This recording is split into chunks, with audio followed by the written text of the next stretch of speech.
اعوذ باللہ من الشیطان الرجیم بسم اللہ الرحمن الرحیم والدین کے حقوق اور اولاد کی ذمہ داریوں کے حوالے سے جس کے لکھاری ہیں مولانا ہارون معاویہ۔ آج ہمارا موضوع ہے والدین کا نام روشن کیجیے، والدین کا نام روشن کیجیے۔ آئیے ہم اور آپ سمجھنے کی کوشش کرتے ہیں کہ والدین کا نام کس طرح روشن کیا جائے۔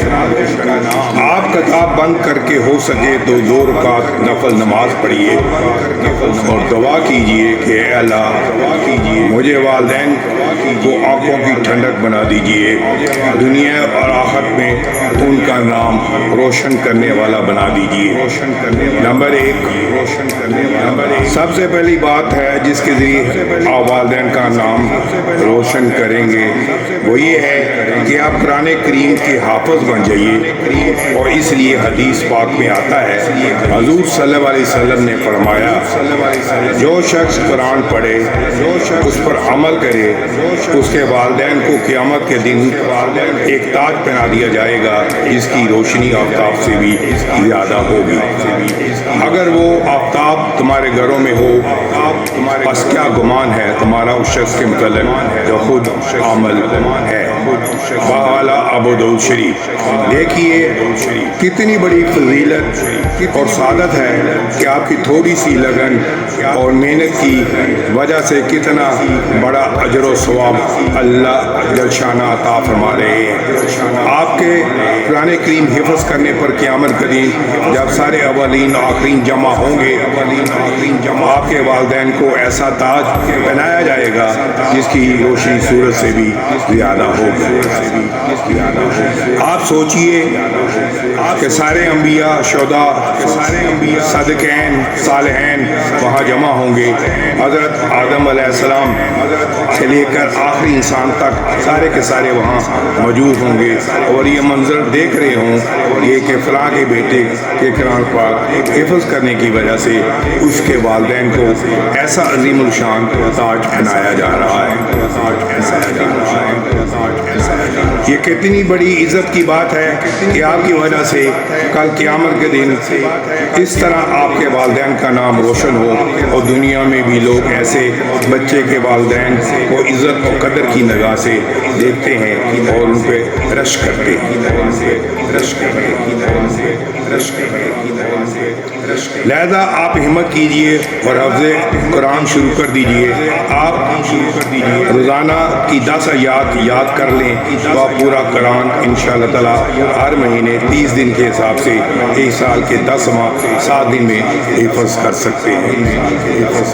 اگر روزانہ کی 15 آیات یاد کرنی شروع کر دیں تو آپ انشاءاللہ تعالیٰ ہر مہینے 30 دن کے حساب سے بآسانی 1 سال 2 مہینے 25 دن میں پورا قرآن پاک تکمیل کر سکتے ہیں، مکمل کر سکتے ہیں۔ اگر آپ عمر کے اس حصے میں پہنچ گئے ہیں کہ یاد نہیں کر سکتے تو بھی کوشش ضرور کیجئے۔ ہاں، اس کے ساتھ اپنی اولاد، اپنے بھائی بہنوں کی اولاد، اپنے خادم چوکیدار گھر کی ماسی کی اولاد کی تدور ترغیب کے ذریعے محنت کر کے ان کو حافظ بنا دیے۔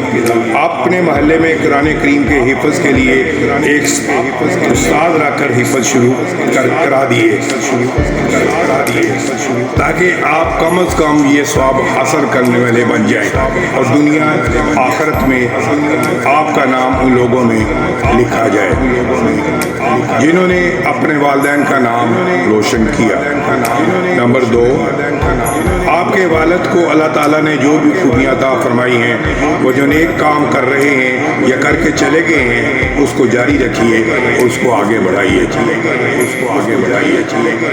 اس میں مزید اضافہ کیجیے۔ خون چچا، تایا، پھوپھی، دادی، دادا کے ساتھ حسن سلوک، ادب سے ان سے ملنا، ان کا اکرام کرنا، ان کی اولاد کا بھی خیال رکھنا، ان کو ہدیہ دینا، ان کو بے روزگار اولاد کو روزگار روزگار پر لگانا، کم از کم ہفتے میں اس سے ملنے جانا وغیرہ امور کا خیال رکھنا۔ نمبر 3، اللہ تعالیٰ نے آپ کو اسباب و وسائل عطا فرمائے ہیں تو والد صاحب کے اصالِ ثواب کے لیے مسجد بنوا دیں، یا کنواں کھدوا دیں، یا دوا خانہ بنوا دیں، کہیں پانی کی سبیل لگوا دیں، بچوں کی تعلیم و تربیت کے لیے کوئی مدرسہ بنا دیں۔ ہاں، ضروری نہیں کہ اس میں والد صاحب کے نام کی تختی لگوائیے یا ان کے نام کی مسجد بنوائیے۔ جس اللہ جل جلالہ کو راضی کرنے کے لیے آپ نے یہ کام کیے ہیں، اس اللہ کے علم میں آ جانا کافی ہے، چاہے وہ کسی کو بھی پتہ نہ ہو، لیکن آپ کو اور آپ کے رب کو پتہ ہونا یہ کافی ہے۔ حقیقت میں یہ صدقہ بہت اونچے درجے کا ثواب رکھتا ہے جو اس طریق پر ہو۔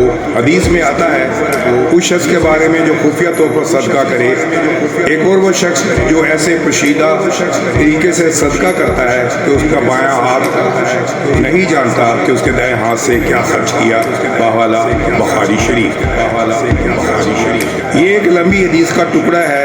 حدیث شریف کی ابتدا میں یہ فضیلت ذکر ہے کہ اللہ تبارک تعالیٰ قیامت کے دن 7 قسم کے لوگوں کو اپنی رحمت کے سائے میں جگہ عطا فرمائیں گے، جس دن کوئی اور سایہ نہ ہوگا۔ ان 7 طرح کے لوگوں میں ایک وہ بھی ہے جو انتہائی پوشیدہ طور پر اللہ کی راہ میں صدقہ کرے، یہاں تک کہ اس کے بائیں ہاتھ کو یہ نہ معلوم ہو کہ اسے اپنے ہاتھ سے کیا خرچ کیا ہے۔ لہذا آپ بھی اس جذبے کے ساتھ اللہ کے راستے میں اپنا مال خرچ کیجیے اور مخلوق سے کچھ بھی امید نہ رکھیے۔ محض اللہ تعالیٰ کو راضی کرنے کے جذبے کے ساتھ اللہ کی راہ میں خرچ کیجیے، کیونکہ اللہ تعالیٰ کی ذات تو دلوں کے بھید اور رازوں کو جاننے والی اور مستغنی ذات ہے، وہ آپ کے ایک ایک حال سے خوب باخبر ہے۔ بحوالہ جستہ جستہ از والدین کی قدر کیجیے۔ انشاءاللہ تعالیٰ آج تک اتنا ہی۔ کل ہماری اگلا موضوع ہوگا والدین کے کاموں میں ہاتھ بٹائیے۔ والدین کے کاموں میں ہاتھ بٹائیے۔ اب تک بھی اتنا۔ اللہ تعالیٰ آپ کا حامی و ناصر ہو۔